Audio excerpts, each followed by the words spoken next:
不来，我就飛過去找你。劇本寫緊嘅過程之中，好早期已經係決定咗係 Angela 去做安晴呢個角色嘅。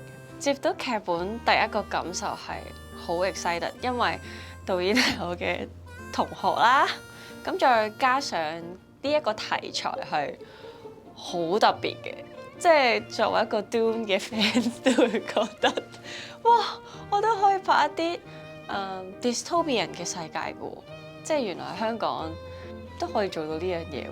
我心目中嘅安晴係一個比較外冷內熱嘅一個人，佢嘅情感係會係一開波係好壓抑，但係佢係喺個過程之中慢慢咁去釋放，慢慢地咁樣去流露。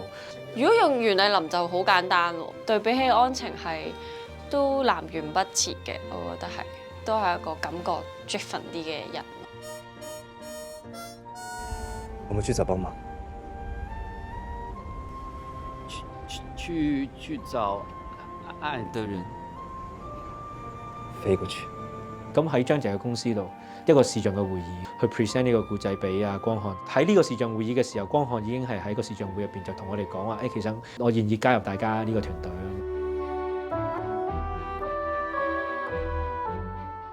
非常之開心，光漢可以加入嚟呢個 project，覺得絕對為整個製作係加咗好多分。我覺得佢嘅 energy 同埋佢飾演嗰種好天真嘅感覺係好適合薯仔。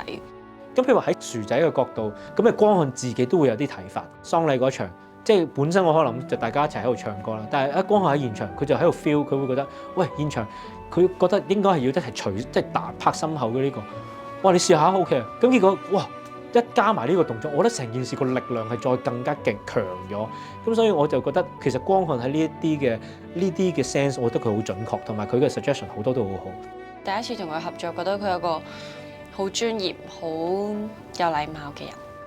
佢有佢自己嘅節奏，即係其實佢唔係一個冷漠嘅人，佢係一個非常有溫度嘅人。例如佢現場對你嘅問候啊，或者佢 observe 你嘅反應或者你嘅狀態，一種令你好舒服，即係你會覺得同佢相處好多日都唔會厭嗰種咯。